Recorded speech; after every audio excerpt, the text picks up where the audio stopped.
Can a man leave his burning house to pursue rats instead of looking for ways to put off the fire? A nation whereby terrorism and insurgency are still the order of the day. What's the rationale for the leader of the nation to okay large posting of Nigerian soldiers to a small town where a private burial is taking place? A burial that is not state sponsored. A burial of two private and civilian citizens. One that has no direct threat to the security of Nigeria. Is the burial of the late parents of Nnamdi Kanu such a danger to the existence of Nigeria that is a sizable number of Nigerian soldiers that should be fighting terrorists and drafted to Huma here? What are the exact orders to the soldiers? The country needs these soldiers to square the uprising of terrorism again. The country is fast sliding back to the days of brazen terrorist attacks. This is the highest misplacement of priority by the Nigerian army. Nnamdi Kanu's parents' burial is no way the concern of the military. They should recall their soldiers and post them to the appropriate place where their patriotic services are needed. God bless Nigeria. God bless Nigeria Army. God bless Nnamdi Kanu. May the souls of Nnamdi Kanu's parents continue to rest in perfect peace. Amen. So guys, some people have argued that, oh, because they've been prescribed, the IPOB, has been prescribed this and this and this and that. So, and one of the conditions is that they must not come together as an association or whatever. Good and fine. But their gathering, is it supposed to be for the government or against the government or against the barrier itself, against their own barrier? Because as far as I'm concerned, this barrier is their barrier. Now police has come to say, oh, giving conditions, for those who are to attend, that if you must attend, these are the things that you are supposed to come with. These are the things they don't want to see there. Why is it supposed to be your barrier? This is the barrier of two citizens, civilian citizens. So why the posting of a police and army into that place? Hey, Almighty God. Some people will justify a lot of things, so there's no doubt about that. And that's the question I've been asking even in my previous videos, that what is the business of the Nigerian government? Is this a state? Is this a government a barrier? Or is this a government that is sponsoring it? And since it's the government's stuff, they wouldn't want anybody to disrupt them. And like the question I asked, does it mean these people, it is their barrier? And I don't know the moral justification where by the government is telling them not to be there in the first place. Is their party or whatever you want to call it, that they should not be there? Their leader, we are talking about their leader. Their leader. These people, even the rate at which they were being prescribed, is that supposed to be the right way or right thing? Like I said, what they ought to have, the government ought to have handled, from the onset, things would have been okay. But because of this same selfishness, it's cut across board. Everybody is selfish. If you are selfish, you are always telling me, and in your doings, in your dealings, you are telling me that you are selfish, and you expect me not to be selfish, because it starts from top. If everybody is tribalistic, it starts from the top. You talk about nepotism, it starts from the top. So you are the one that has the right to do whatever you want to do. Then I don't have the right to do whatever I want to do because you believe that you are above the law. I talk in the sense of everybody wants to side his or own people, which ordinarily is a normal thing, but which ordinarily, when it comes to governance, it's not supposed to be so. It's not supposed to be so in the first place. They will create a lot of problems. The government will create a lot of problems, not even from this government alone, even from the other previous government. They will create problems. By the time they create problems, you are setting a bad precedent, and people are seeing it. And once people begin to align with what you have done, it becomes a taboo, forgetting that you have already set that precedent before now. It started with all that previous government, not even this one.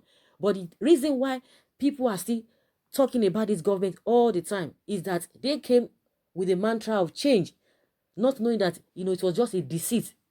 Apart from that, whether they came with the mantra of change or not, in as much you are the one in charge of the government, your name will be called, whether good or bad. Every time your name will be called. You don't expect people to call those who have ruled before, who were there before.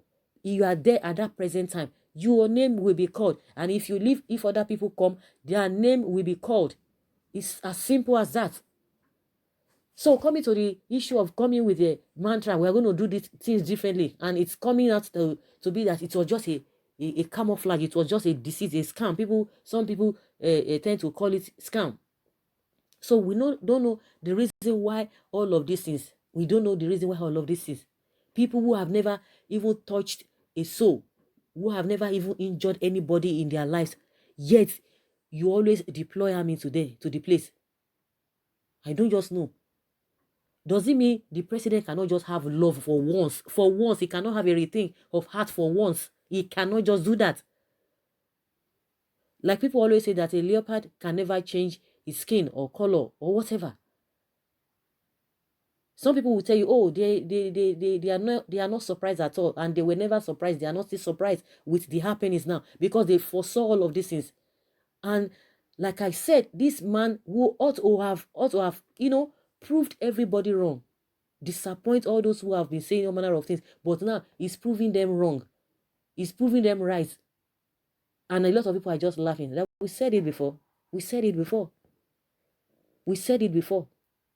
There is nobody that you will do good to, that the person, to a very large extent, the person will appreciate it. But when you come with the issue of, those who did this, those who did not do this, those who voted for me, that was when the whole problem started from. And again, to crown it all, with the rate at which these S-men have been misbehaving, they've been misbehaving a lot. And issuing statement upon statement. The last statement they issued that they are going to take over whatever, they are going to take over Nigeria, that Nigeria belongs to them, that they conquer some places.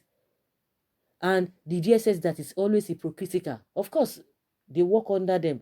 And this constitution that always say it is the president or somebody in charge that will nominate the EFCC boss, the DSS, the INEC.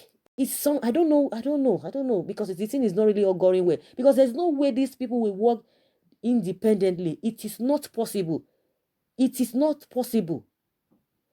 Judging from where we are coming from, judging from the kind of person, the kind of people we are, it is not possible that they will not want to do things in the bidding of the person that really employed them. It is very, very difficult. Because Nigerian factor will always come in. So I see no reason why they will be there in the first place, because it's a misplaced priority. And that is just the way it is. Just immediately the president left Borno, we saw what happened again. These people, they struck again in that place. Now, the numbers of the soldiers that are supposed to be there are not there. See where they are. Somebody is doing his burial, a parent's burial, and you are there as if it's I don't know. It's very, very unfortunate. It's very, very unfortunate. What are they dragging at the end of the day? Even if it is a Nnamdi Kanu that wants to come, or because they have an information that is going to be there. So because his people will not want him to be arrested. That's why they are doing all of these things. I don't even know whether Nnamdi Kanu will be coming, because this preparation because of Nnamdi Kanu. Hey, then why didn't they write to the country he is to say, oh, let them bring him back, that this guy ran away and what have you? Because we have been seeing the case of what is it called, Nnamdi Kanu. Interpol can even do that if really this the government is serious. I don't know whether because it's a British citizen, I wouldn't know whether it will not be possible for them to do that. I think Interpol, with the help of Interpol, they can bring him back if they want to, if they really want to really go on with his case with him. I don't know. Me, I'm saying my own. I don't know whether it is I'm wrong, I'm right. But in my opinion, if really they want him, or maybe because of the way they've heard that he's going to be coming to Nigeria because of the barrier, that is why they are preparing all of this. In case if he comes, his people will not allow the security people to arrest him. Maybe that's why they are there in the first place. They are just preparing in case this man comes. But in my opinion, I don't think Nnamdi Kanu is going to come. And I don't think he should come in the first place. But let us see what happens. It's just tomorrow. Tomorrow is just around the corner here. So the main thing is that deploying army or police and what have you to a burial of a burial of private citizens. It's something that we don't even understand. But when it comes to protect lives now, no, no, no, no, no, no. We are not going to hear this preparation will not be there in the first place. Protect lives and property. Give good governance to people. Let people have a good standard of living. No, they will not put interest in that. But anybody that wants to say, oh, what you are doing is not the right thing, oh, I want to go my separate way, they don't like it. It's very, very unfortunate that politics is being played with bitterness, mixed with bitterness. How do you want to succeed? See what is happening. If you don't have a clear mind, a clear and clean mind coming to lead the people, these are the things that you always get. These are the things that you always get. So, guys, that is just my opinion. Let's hear what people are saying concerning the heavy presence of the army in Umuahia. Someone says, I have not seen leaders this useless like this in this country. When I told you that the federal government are behind the insurgency in Nigeria, you people will argue with me. Now you have seen for yourselves. Nigeria government have the mind to send this gallant army against these armless citizens, and they cannot. In fact, I'm sorry, this country. I'm sorry for this country. Let both parties avoid any form of confrontation and sue for peace. We should not engage in any act that is capable of leading the country into crisis. The police and the army should exhibit the highest form of tolerance and maturity in managing this situation. I pray that everything go well in Jesus' name. That's what somebody saying there. Someone say absolutely misplaced priority, a big shame to Nigeria army and brutality.